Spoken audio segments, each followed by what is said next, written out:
because it reveals how your country, your work, and your future have been stolen from you piece by piece.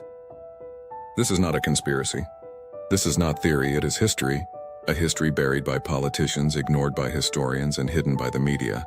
If you are willing to face the truth, listen closely, because what follows is the untold story of American economic royalism. In 1857, a new kind of power was minted: the penny, the nickel, the dime, and the quarter. On the surface, they were just coins. But their true power wasn't in what they could buy at the market.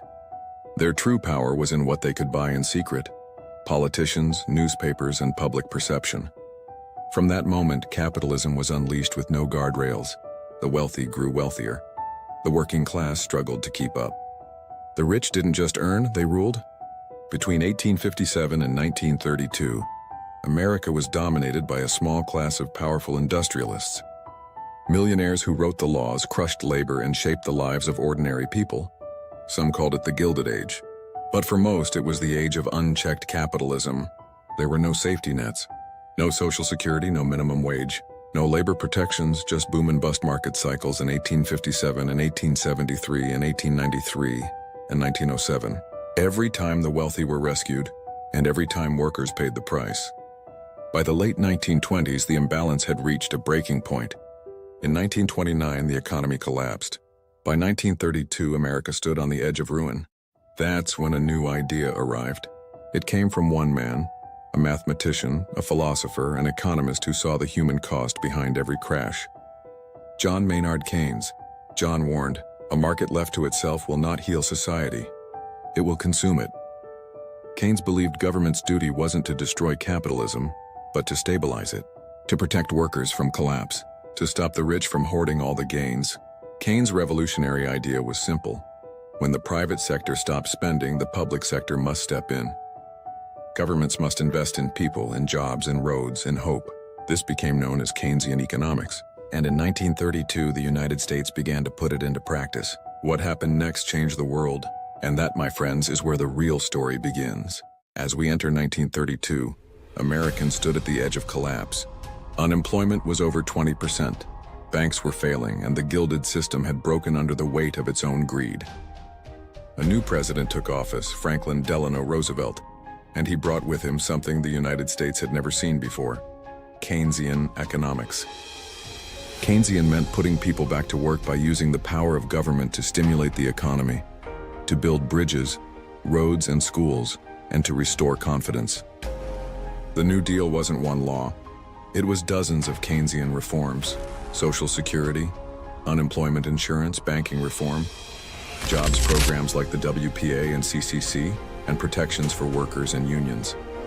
For the first time in U.S. history, the government wasn't bailing out the rich. It was investing in the people, and it worked. Between 1933 and 1937, the economy surged and unemployment dropped. Wages rose and the stock market began to recover. But not everyone was happy with the New Deal. In 1936, Roosevelt faced a political war, not just against a party, but against a class of people. These economic royalists feared that reform would destroy America's institutions, but what they really fear is losing their power to manipulate those institutions. Roosevelt looked them in the eye and said, "Royalists hate me, and I welcome royalist hatred." FDR named them economic royalists, the titans of wealth, the very people who had crashed the system and wanted it back. Roosevelt didn't back down. As he expanded the New Deal, he gave workers the right to organize.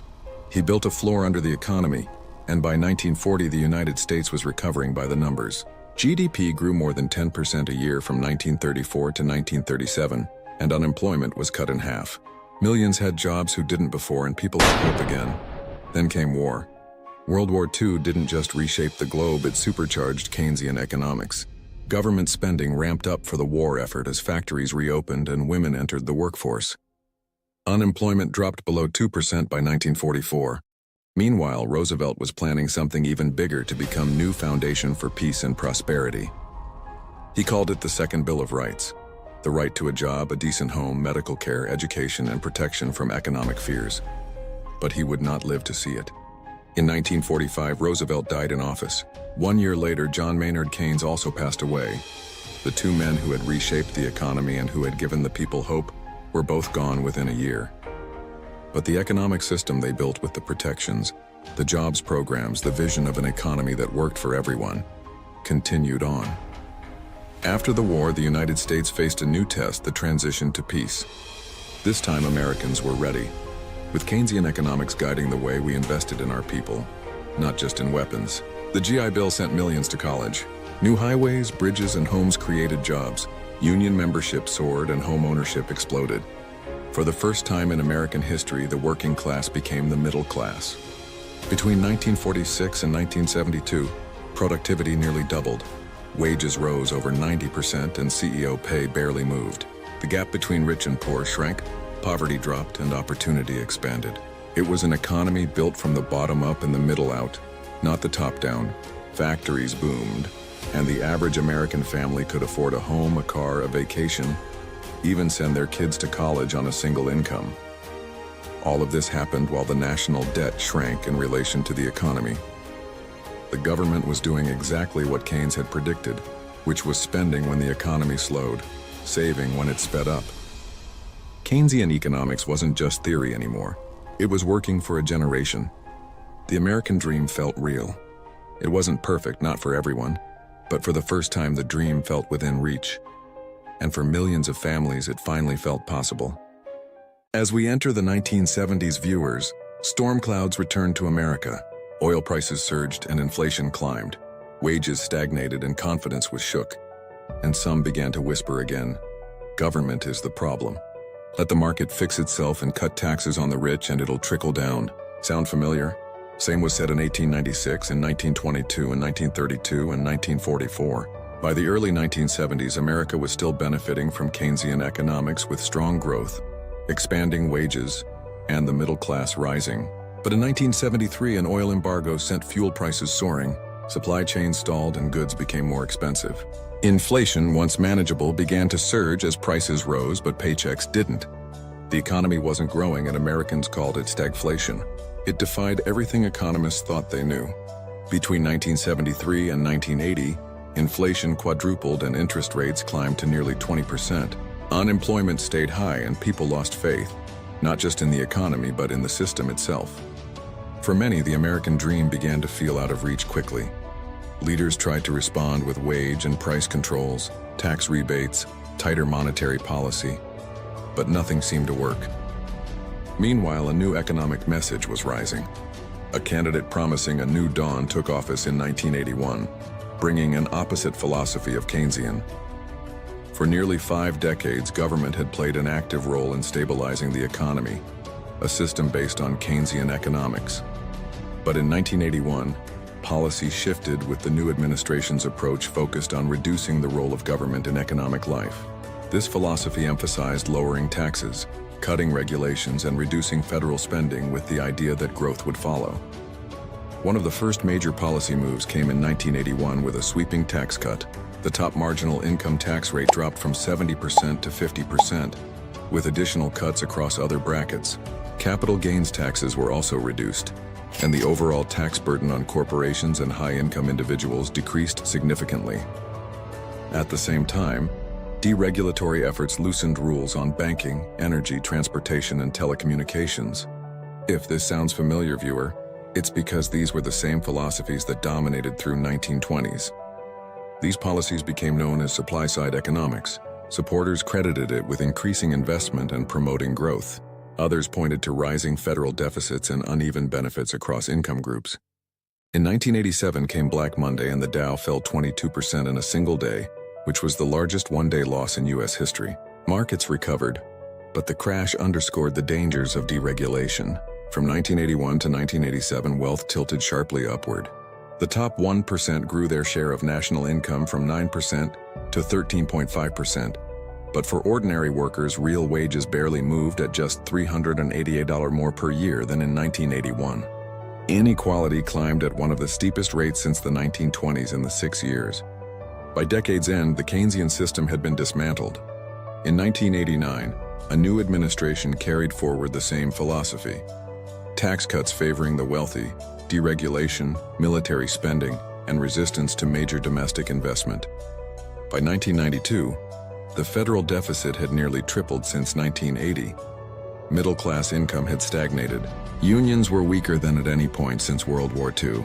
CEOs were earning over 100 times more than the average worker. Although new promises were made, the economic path stayed firmly with supply-side strategy.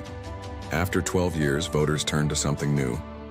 In 1992, a new blue movement took power, branding itself as modern and pragmatic. But it was no return to FDR's New Deal. In 1994, leaders unveiled the Contract with America, a sweeping agenda focused on shrinking government, cutting taxes, and slashing social programs, which were all directly against Keynesian principles. In 1996, welfare reform was signed into law. It cut federal welfare spending by $54 billion over 6 years, imposed strict work requirements and time limits, and shifted control of welfare to the states. Millions were pushed into precarious low-wage jobs without safety nets, and the working poor grew. In 1999, a bipartisan red and blue repeal of the Glass-Steagall Act, the banking law that had separated commercial and investment banks since the Great Depression, was signed into law. This allowed banks to gamble with customer deposits, created too-big-to-fail megabanks, and set the stage for the 2008 crash. Even the Federal Reserve Chair later admitted deregulation went too far. But by then, both parties had already handed Wall Street the keys. As the new millennium began, supply-side economics reigned supreme. As a new century began with optimism, the new leader of America enacted sweeping tax cuts which were the largest of a generation. Backed by red, with little resistance from the blue side, the cuts slashed top rates and capital gains. At first it looked like growth, but the gains tilted upward and the top surged ahead. Public investment slowed and middle-class wages failed to keep pace, even as productivity rose. By the middle of the decade, a housing bubble swelled. Its roots traced back to the repeal of Glass-Steagall in 1999, when the walls between banks and speculators were torn down. Instead of a reckoning, red and blue united to bail out the banks through TARP. Homes were lost and jobs disappeared along with American savings erased, but CEOs walked away with bonuses. Entire communities of working families saw their wealth vanish almost overnight. As the turn of the decade came around, the courts issued their Citizens United ruling allowing money in politics. The floodgates opened and corporate cash poured in. A new era of billionaire-backed campaigns took hold. As disillusionment boiled over through the middle of the decade, a candidate rode that anger straight into power and immediately delivered more signature tax cuts that slashed tax rates. The wealthiest gained again. Those at the very top pocketed more in the following single year than some American families would see in a lifetime. Then a pandemic hit. Supply chains collapsed and jobs vanished. An emergency stimulus passed, but inequality exploded. In the years that followed, inflation surged, fueled by shocks, disruptions, and profiteering. Each side of leaders blamed each other, but no one reined in corporate pricing power. When new leadership took over in 2024, rollbacks began immediately. Sweeping deregulation set the stage as frameworks were gutted, programs dismantled, labor protections stripped away, and corporate dominance tightened. By the middle of 2025, it all came together in new and sweeping package that reversed America back to pre-1929 rules and regulations and wiping away the rest of the protections built Keynesian economics. Once again, America stood where it had before the crash of 1929, with concentrated power at the top, workers left exposed, and the guardrails of reform dismantled. The contrast between generations and economic styles could not be clearer. From 1944 to 1981 was an era of rising wages, expanding unions, and falling wealth inequality, with ordinary families capturing the majority of economic gains. From 1982 to the middle of 2025, policy tilted toward the richest, and they seized the lion's share of growth while most workers were left standing still. The union halls that once roared with life grew silent, and real wages for ordinary families stayed frozen, even as the economy itself doubled in size. Two eras and two very distinct and different Americas, one built on shared prosperity, the other built on concentrating power and wealth for one group. And as our story continues, my viewer, we will unravel how and why America traveled the path it did. So viewer, as our story continues, a very big question lingers after watching the last 160 years unfold. Why would Americans abandon a system that worked? Why walk away from a Keynesian economy where wages rose, unions grew, the middle class expanded, and inequality shrank? Between 1944 and 1981, Keynesian economics built the strongest middle class the world had ever seen. So why trade it in for what has been hurting America ever since? Here's the truth, the decision wasn't yours. It wasn't made in a voting booth. It was made in corporate boardrooms by a powerful elite that President Franklin Roosevelt warned us about in 1936. He called them economic royalists. So what is an economic royalist? An economic royalist is anyone who uses wealth and influence to buy politicians, shape laws, markets, and public policy in ways that concentrate power at the top, at the expense of democracy, working-class prosperity, and broad economic opportunity.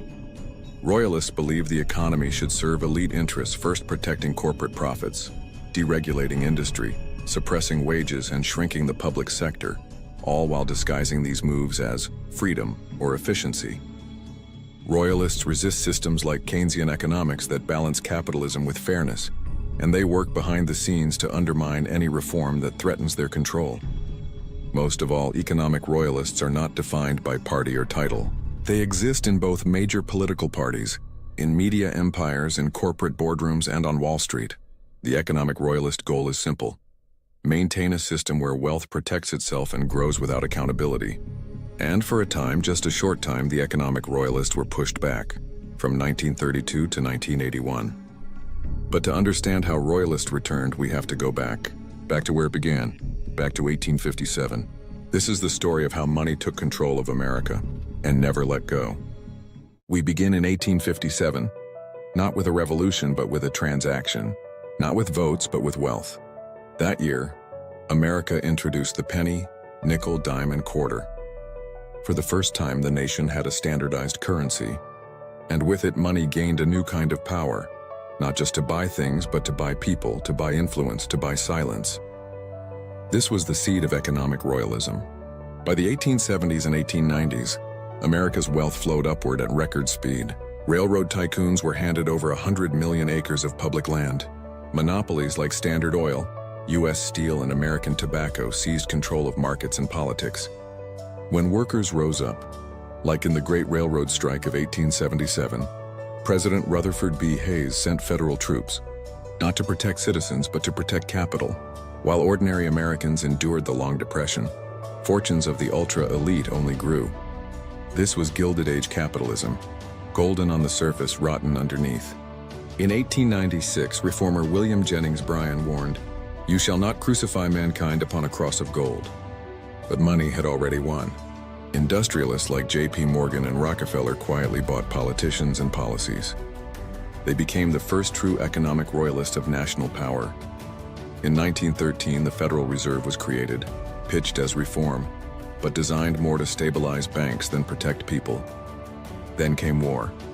In World War I, a handful of companies made billions from war contracts. Ordinary Americans were drafted and taxed.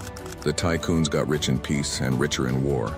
By 1918, the top tax rate hit 77%, but it was temporary. After the war, the Royalists regrouped. The 1920s were their golden era. Under Harding, Coolidge, and Hoover, they got everything they wanted. Top tax rates slashed from 77% to 25%. Regulations stripped away, unions crushed, worker protections ignored. By 1926, the top 1% owned over 40% of the nation's wealth. Wall Street speculated like a casino. Banks gambled with people's savings. Productivity soared 43% in the decade, but wages barely moved. The profits went straight to the top. This wasn't an accident. This was economic royalism, written into statutes, laws, and policy commanded by powerful men at the top. And then the crash. In 1929, the economy imploded. 9,000 banks failed. By 1932, a quarter of Americans were unemployed. Bread lines stretched for blocks. Children starved in the richest country on earth. And yet Wall Street was bailed out by itself. President Hoover refused direct aid. The economic royalists preached voluntary charity, but none came. And then came 1932. Franklin Roosevelt was elected president. He embraced Keynesian principles. The first era of royalist dominance was over, but the royalists themselves were not gone. Because economic royalism does not die with a stock crash or a law that holds it back. It waits, it hides, it uses any politician it can to claw its way back in. And as we will see, it always does. The economic royalists were not giving up easily. They had money, and money means power. As Roosevelt's New Deal put Americans back to work, built Social Security and stabilized capitalism by investing in people, the royalists regrouped. They tried calling themselves constitutionalists, businessmen, patriots, but Roosevelt had another name for them: economic royalists. In 1934, they formed a powerful business league, bankrolled by America's richest families determined to dismantle the New Deal. In 1935, a conservative Supreme Court struck down key labor protections. By 1936, they poured money into the campaign of the Kansas governor, who called Social Security a fraud. They lost, with Roosevelt carrying nearly the entire country vote, but royalists never stopped. In 1940, a corporate executive became their standard bearer, warning that the New Deal was too powerful. He lost. In 1944, the governor of New York carried their message further, claiming government itself had grown too strong. He lost. Through elections, court battles, and media pressure, the royalists kept refining their message. They couldn't beat Roosevelt, but they were preparing. And then came the Keynesian Golden Age. From 1944 to 1972, real wages rose and union membership peaked at over 35% of workers. Home ownership surged, wealth inequality shrank year after year. The GI Bill created a new middle class. Between 1947 and 1973, real family income doubled. For 3 decades, Keynesian economics ruled, and it worked. But in the background, the royalists rebranded. They funded think tanks and lobbying groups. They seeded the courts and the press. In 1947, 2 years after Roosevelt died, Congress passed the Taft-Hartley Act, crippling unions. In the 1950s, corporate-funded think tanks promoted free market values, teaching Americans to forget why the New Deal worked. By the 1960s, economic royalists were gaining ground. A senator from the Red Party fused corporate economics with culture war rhetoric. That same year, the top tax rate on the wealthy was cut from 91% to 70%, and it was the first major royalist policy victory in 30 years, and the first crack in the Keynesian armor. In 1968, a Red Party candidate won the White House backed by corporate money. In 1971, he ended the gold standard that was cheered by Wall Street. Around the same time, a corporate lawyer wrote his now infamous memo, urging business elites to take control of courts, academia, and media. The Bible book for economic royalists. By 1972, the presidency had become the most corporate-funded campaign in American history. Unions were under assault and media was consolidating. The royalists were back in the driver's seat. The economy still looked strong, but cracks were forming. Inflation was rising, wages were slowing. Corporate profits were being squeezed. And the royalists knew their moment was coming. Because they had a rule. Rule number 7. Never waste a crisis. When disaster strikes, be it war, oil shocks, inflation, or financial crashes, use that crisis to gain or keep political power. That chance came in 1973. The fall of Keynesian America was about to begin. In 1973, the U.S. economy hit turbulence. After decades of Keynesian-driven growth, the engine began to sputter. Not because the system had failed, but because outside shocks were weaponized. That year, the OPEC oil embargo sent fuel prices soaring and gas lines stretched for blocks. By this point, the royalists already had control of corporate America. And with corporate control came control of pricing of goods. Economic royalists didn't need to own the government yet, as they owned the markets that set the costs of daily life. When the embargo hit, royalists didn't hold back. Corporations used the crisis to push prices higher, not just for oil, but for anything tied to it. The groundwork was set for corporate control over prices while explicitly placing blame on the government. In 1974, inflation exploded. Gas doubled almost overnight, but it didn't stop at the pump. Every product tied to fuel went up as shipping costs soared. Grocery prices climbed, heating bills spiked, and plastics and manufactured goods rose across the board. For ordinary Americans, it wasn't just gas inflation. It was inflation everywhere, and the royalists were behind the moment. They framed the crisis as government failure. Royalists said public spending was the problem, safety nets were the cause, and the only answer was fiscal strictness. In 1975, the pain continued as wages didn't keep pace and costs kept climbing. Once again, the royalists hammered the narrative, but not blaming corporations, not blaming profiteering, but blaming government itself. Why? Because government is the economic royalist's greatest weakness. It's the only force strong enough to regulate them, tax them, and protect the people from their royalist control. To destroy Keynesianism, royalists first had to destroy faith in government. Step 1. These 2 years set the stage. Inflation had become economic royalist most effective political weapon. By 1976, they tried to ride inflation all the way into the White House. Their chosen stepped forward carrying their message, but it wasn't enough. He was beaten in the Red Party primary by the sitting leader, and in the general election, that leader lost.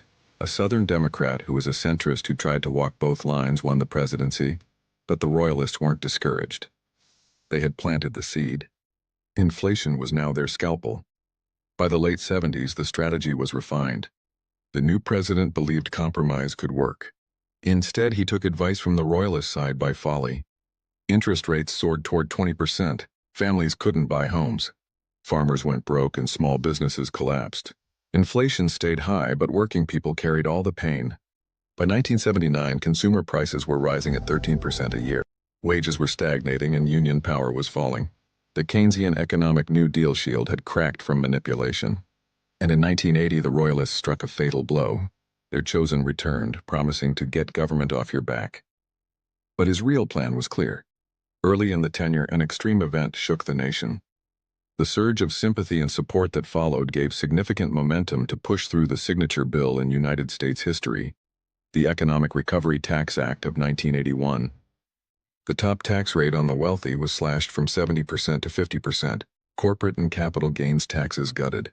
This wasn't just a tax cut. It was the death of Keynesian economics in America. Public investment, social safety nets, and full employment were replaced by supply-side economic promises, deregulation of everything, and fiscal strictness. The economic royalist lineage from the 1920s had returned, and they were back in full control of the national government just like before 1929. As we enter January 1981, my viewer, a new era had begun in the U.S. But it wasn't just a new leader. It was a hostile takeover. The economic royalists, once defeated by Franklin Roosevelt and Keynesian economics, were back. This time it came dressed up with a new label, supply-side economics.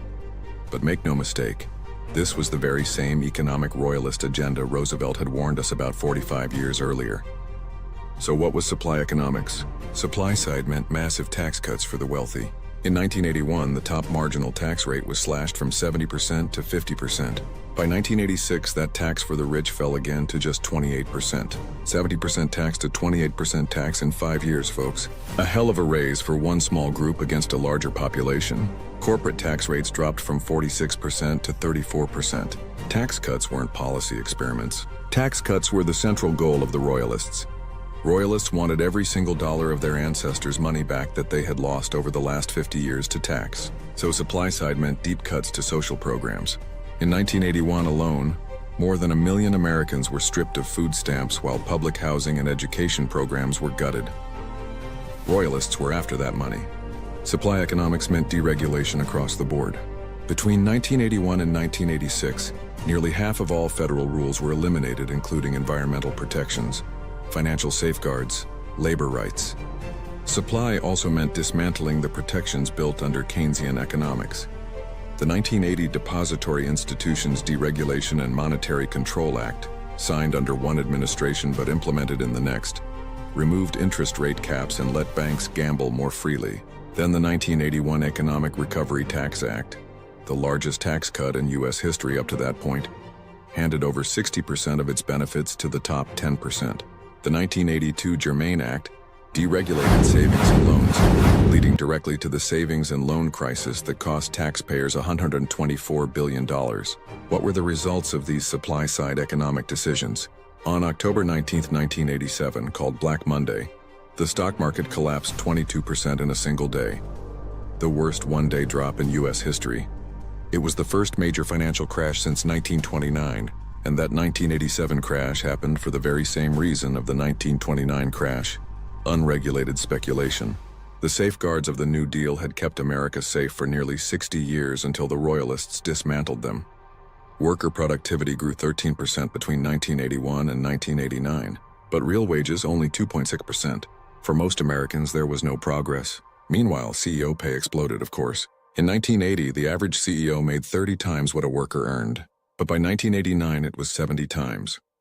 Wealth inequality surged.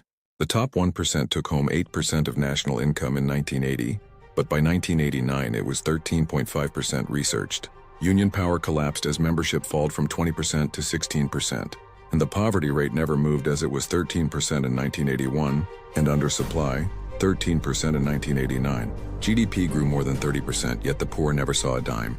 But out of this chaos over 6 years, the most critical weapon in economic royalist arsenal: media control. Stay tuned, folks. As we continue our story into 1987, the Fairness Doctrine was repealed, ending the requirement that broadcasters provide balanced coverage.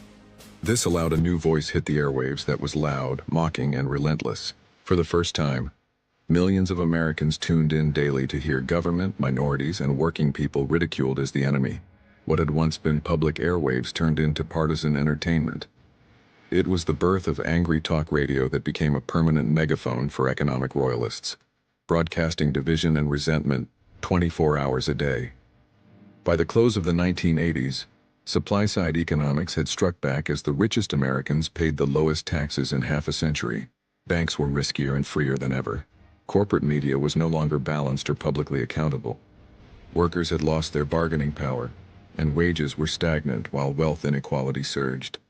Supply economics was nothing good. It was just the very same economic royalist agenda Grand Prix 1929, but rebranded, remaimed, and stronger than ever. At the end of 1988, America didn't get a new president. It got a continuation. After 8 years of supply-side rule, the same royalist agenda carried straight into the 1990s. The priorities never changed. The elite still collected their tax cuts. Corporate power stayed unchecked. The working class kept waiting for prosperity to trickle down. Desert Storm soon followed. A swift war, but a profitable one for defense contractors and oil interests. Halliburton, Raytheon, General Dynamics all watched their stocks soar. Oil prices stabilized under American influence. But the public footed the bill as the elites cashed the checks. By 1992, the Royalists finally lost a round, but not the game.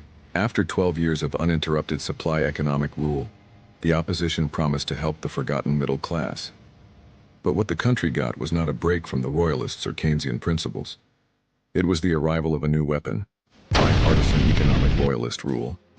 2 years later, the contract with America was unveiled. A sweeping supply economics agenda to shrink government, cut taxes, and slash social programs. Instead of resisting, the opposition cooperated. The economic royalists had locked in their political power. Welfare reform followed in 1996, of course, as the Personal Responsibility and Work Opportunity Reconciliation Act dismantled the New Deal welfare system. Federal spending was cut by $54 billion over 6 years. Harsh work requirements and strict time limits were imposed. Control was shifted to the states. Poverty didn't disappear, it just shifted. Millions of Americans were pushed into precarious low-wage jobs without support, and the working poor grew. The next major royalist strike came in 1999. The Stegall Act, which made firewall between commercial banks and investment houses, was repealed. Both sides signed off, with Wall Street cheering them on. The Gramm-Leach-Bliley Act created massive, too-big-to-fail institutions. Banks were now free to gamble with customer deposits, the very practice that had fueled the Great Depression. The stage was set for disaster. As the new millennium opened, supply-siding economics still reigned supreme. In 2001 came more sweeping tax cuts, the largest since the 1980s. Top rates and capital gains taxes were slashed again, and the wealthiest royalists gained disproportionately, while public investment shrank. From 2001 to 2007, the top 1% captured more than half of all income growth in the country. The middle-class wages stagnated while productivity kept rising. From 2005 to 2007, the predatory lending and subprime mortgages inflated a massive housing bubble after only 5 years free of Glass-Steagall repeal. The illusion of prosperity spread, but it was built on sand that shouldn't have existed. The bubble burst in 2008 and Wall Street collapsed under the weight of its own speculation. The 1999 repeal of Glass-Steagall had torn down the guardrails, allowing banks to gamble recklessly with deposits, bundle toxic mortgages into securities, and sell them across the globe. Derivatives and credit swaps multiplied the risk until the entire system crashed. The working class lost homes, jobs, and savings as 8 million jobs vanished. Black and Latino households lost more than half their net worth, but CEOs walked away with bonuses. Instead of a reckoning, both parties rushed to bail out the banks through TARP. The Royalists had once again broken the system, and the people paid the price. Out of that collapse came a new weapon. In 2010, the citizens' ruling opened the floodgates to corporate money for Royalist campaigns. Campaigns became billionaire-backed spectacles where the people's voice was drowned in money. Frustration boiled over by 2016. Decades of wage stagnation, financial ruin, and political corruption fed a populist wave. A figure rose on promises to fight the rigged system. But in 2017, the result was yet another round of supply-side economics. Corporate tax rates were cut again from 35% to 21%. The richest 0.1% gained an average of $193,000 per year from 2017 on. But median wages flat. The cost of housing, healthcare, and education soared. Then came the pandemic of 2020. Global supply chains collapsed. Jobs disappeared and millions fell into insecurity. Emergency stimulus bills were passed with bipartisan support. But wealth inequality still exploded.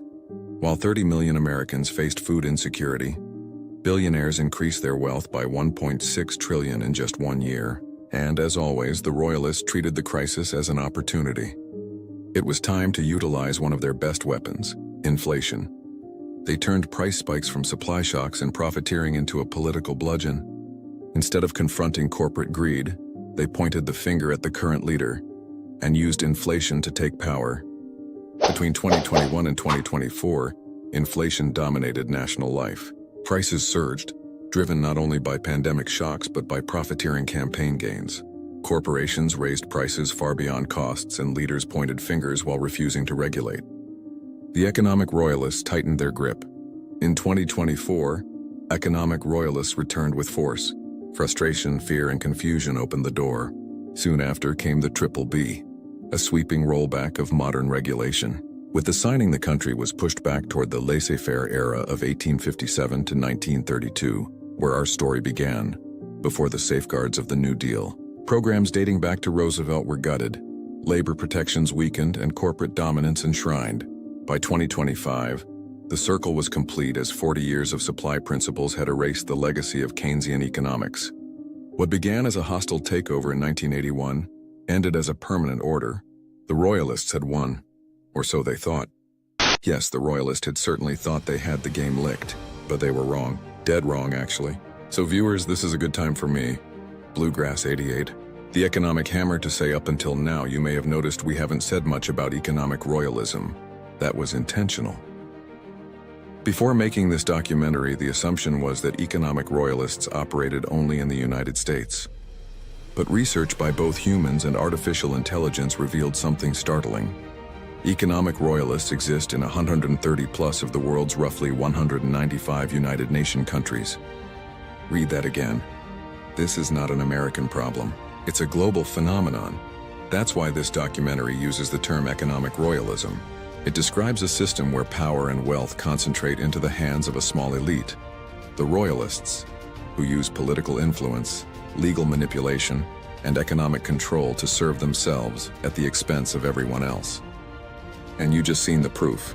You just watched the proof of economic royalism, because since 1981, it appears that most nations have moved toward this model. The patterns are clear. Our scans of countries across every continent show similar results. With corporate power rising and public power falling, the numbers don't lie. Here are just a few of the economic royalism scores using the 10 principles of economic royalism used to scan and identify royalism. Ireland 36 out of 100. Finland 15 out of 100. France scored 74 out of 100. United States scored 82 out of 100. China scored 93 out of 100. North Korea scored 95 out of 100. From democracies to dictatorships, the American royalist playbook shows up again and again, doing its thing in each country by privatizing public wealth, deregulating industries, eroding labor protections, and locking out the majority from meaningful control over their own economies. Economic royalism is no longer an ideology contained by borders. It's the operating system of much of the modern world. And if the pattern holds, its reach will only deepen unless people recognize it and break it. But there is one weapon that is effective against economic royalism: knowledge. This is the start of that knowledge, my countrymen and my friends abroad. Please like this video and leave a comment after you watch it. It helps tremendously to get this video where it needs to be. If you liked this video and made it this far, please subscribe and hit